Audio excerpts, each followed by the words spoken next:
Alright guys, just Jason Graystone here. Just thought I'd shoot out a quick video, a couple of things that are on the radar. One's the New Zealand dollar and one is the pound yen. So I'm going to talk you through what I'm looking at and why on these pairs, and there's a potential opportunity in either in a long position on the New Zealand dollar, and there's a potential bearish position on the short position on the pound yen. So I'm going to tell you what I'm looking about.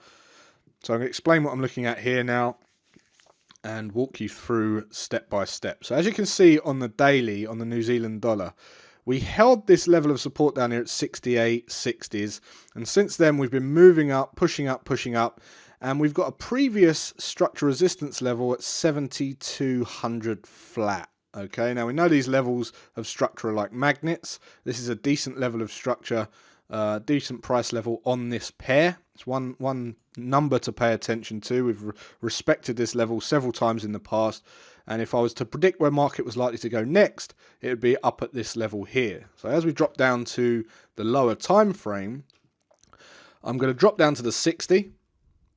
Okay, and what we've been seeing is after we broke out of holding this level down here, we put in new highs, right?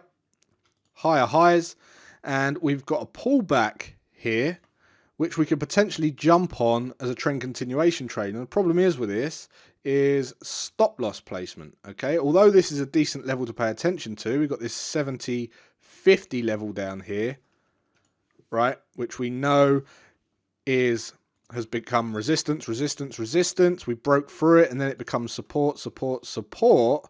There's no real decent level for stops. Okay, there's no decent structure level to get stops below. Now, there might be on a lower time frame, but on the 60, I'd certainly need a bit more confirmation at this level or somewhere to get some decent protective stops.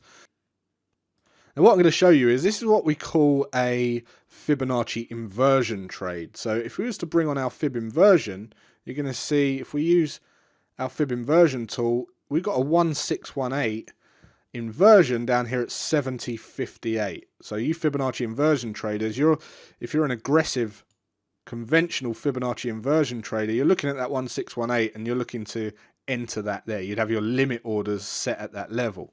And if you are trading it as a Fibonacci inversion trade, well then your targets would be at a 618, or maybe you take a retest of the highs, but the stop loss is always a half of your target. Okay, half of your profit target. So you wouldn't really be worried about, whoops, let's just color that green. You wouldn't really be worried about structure for stops. You'd bring on your Fib retracement just to measure out that, or use your ruler tool to get that 50%, half of your profit target, and you'd use that as your stop loss if that's the way you've tested this strategy. Okay. Now, if you're not a Fibonacci inversion trader, you're using this 1618. If you're not a Fibonacci inversion trader, you might be building out some extra confluence in this zone. So if we bring on our Fib retracement tool from the previous low to the swing high, you can see we've got a 50% retracement right in that level as well. So we can start to narrow down this little kill zone here. Let's just bring on our retracement tool and clear off some of these. Okay, so you can see we've got a 50% retracement in there as well. What we can also do is bring on our Fib Extension tool from the previous high to this outside return. And you see we've got a 1618 in that zone as well. So there's some Fib confluence. There's a nice little Fib cluster in this area here. Okay, see that? So we've got a nice little Fib cluster in this area here. Whoops, let me just.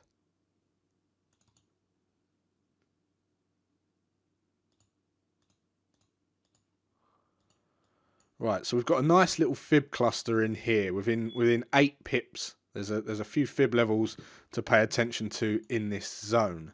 Now, conventionally, you'd be looking for a pullback down into the 1618 for the Fib inversion. You'd have your limit orders set, and you'd be looking to ride this up to either a 618 retracement or a retest of the highs. Or if you set 2 targets, you might split your positions to take off some profits at the 618 and then take the rest of your position off up at the a retest of the highs. Or you might be looking for extended targets and trail your stops up to a retest of this high, this 7200 even handle number. Now, if you don't trade Fibonacci inversion trades, we've still built out this cluster down here, this area of confluence, which would be a decent level based on structure, psychological number, fib cluster, right, for an entry into a long trade. Now, if you're a bit more conservative, you might wait for price action to push into this zone and then look for a double bottom entry. You might look for RSI to go oversold here, look for some bullish divergence on the RSI, equal test of the low, i.e. a valid double bottom, and then all of a sudden you can get your stop loss on ATR below the lows and then look to enter that way. Okay, so that's another reason for entry. Now, if we drop down to the 15-minute time frame, you're going to see that we've got some structure here for protective stops. So if we bring on our Fib retracement tool, you're going to see we've got an 886 completing in that area as well. And what the 886 means is a potential bat pattern completion. So all we need to do is check if we hit the 50% for the B leg, which we do. And all of a sudden we've got an aggressive entry reason into this trade. And yet another fib level down in that kill zone. So if you trade bat patterns, this is your chance for entry into an aggressive entry, into a bat pattern trade. And this is a scenario by being able to read price action and how market's moving. This would give you that discretion to be able to adjust your targets for an extended move using the bat pattern as an entry. So that's what I'm looking at on the New Zealand dollar. Hopefully you got some nuggets from that. That's what I'm looking at. Okay, and what I'm looking at on the pound yen, I know some of you guys are looking at this level for a potential long opportunity, but what I'm looking at is this as a head and shoulders formation. There's a couple of things I'm looking at here. We put in this head and shoulders formation. We violated the neckline here. So from a longer term trading perspective, I'd be looking for a pullback up into this previous shoulder level and looking for my entry rules to be met into a short trade here. However, if we drop down to the 60, because this is a bit of a way off yet, if we drop down to the 60-minute time frame here, you're going to see we've recently put in a lower low followed by a lower low. Okay, now what that means is it's similar to what we're looking at on the New Zealand dollar, except in the other direction. Now, if you're familiar with Fibonacci inversion-based trades, you might be looking for that Fibonacci inversion-based entry, and I'll explain what we're looking at. So if this is the lower low, lower close, and this is the previous lower low, lower close, I'm looking at an initial kill zone of this. The initial low to the previous outside return. This would be my kill zone. Now there's a high ATR on this pair, so you want to be mindful of the ATR and where your maximum stop loss rules. If you have a maximum stop loss, I can only take a maximum stop loss of 100 pips. I can only risk a maximum of 100 pips on the table in any one trade.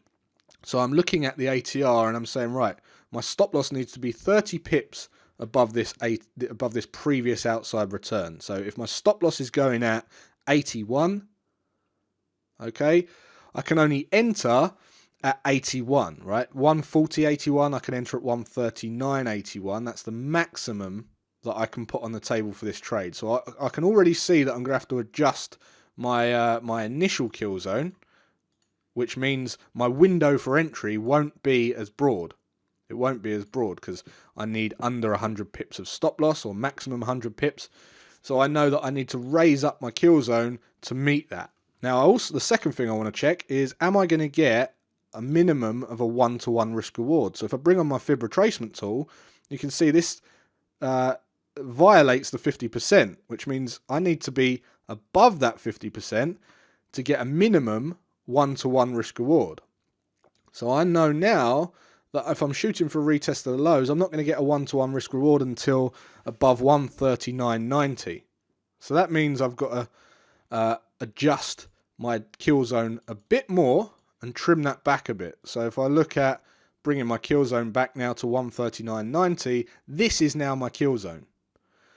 So all I wait for now is price action to push into this kill zone, look for RSI to go overbought, and then enter on a lower low, lower close candle.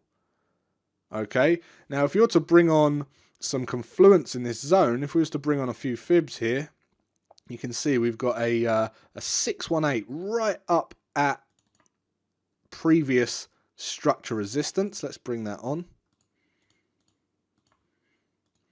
Okay, you can also see that if we was to bring on an equal measured move here, you're going to see we've got an equal measured move right up at that zone as well at 140.50. 140.50 is a psychological number as well. Any number with 50 in it, we see these levels get respected as we did previously. Okay, now we can also bring on our Fib Extension tool. You're going to see we've got a 1414 in that zone. And this is also what's known as a Fib Inversion Trade, just like I showed you on the New Zealand dollar just now. If we bring on our Fib Extension and use it as an inversion, you're going to see we've got a 1618 up at that level as well. So there's a couple of reasons for entry here. The broad kill zone is this big pink zone here. And if you wanted to narrow that down and really refine your entry with precision, you could bring on those fibs and get some confluence in that tighter zone up at this level here, where they got the ABCD. You got a little fib cluster in this zone as well. You know, not too much confluence with this fib inversion. If you're using the fib inversion, then that would be your entry technique anyway. Okay, but that's what I'm looking at on this, guys. Lots of potential opportunities on this pair. And again, lastly, if you trade advanced patterns, we haven't quite hit the 618 for the C leg yet, but an aggressive entry, if we can push down, you might find that market pushes down and gives us a valid C leg and then pulls back up, which will give you an aggressive entry for a pattern. That hasn't happened yet. It's not looking likely at the moment, but again, it's another thing on your radar that might meet your trade plan rules. Remember, we just want to be continuously looking at ways to enter high probability trading opportunities that meet our trade plan rules. So if that means dropping down to a lower time frame and there's an entry reason on a lower time frame, you can enter that. If you get stopped out, you can look at a higher time frame and look at the next entry reason. Remember, you want to always keep entering these trades that are in your trade plan, because they are the trades with a positive expectancy. You do not want to miss them. You want to get involved with as many as as you can. Many of them as you can. So that's it for today, guys. I'm in a couple of trades. I'm in an Aussie CAD trade and I'm in a Euro Yen short as well. Hopefully they play out and we can hit some targets, but if not, I'll update you with them anyway. And until next time, good luck in the markets, and I'll see you then.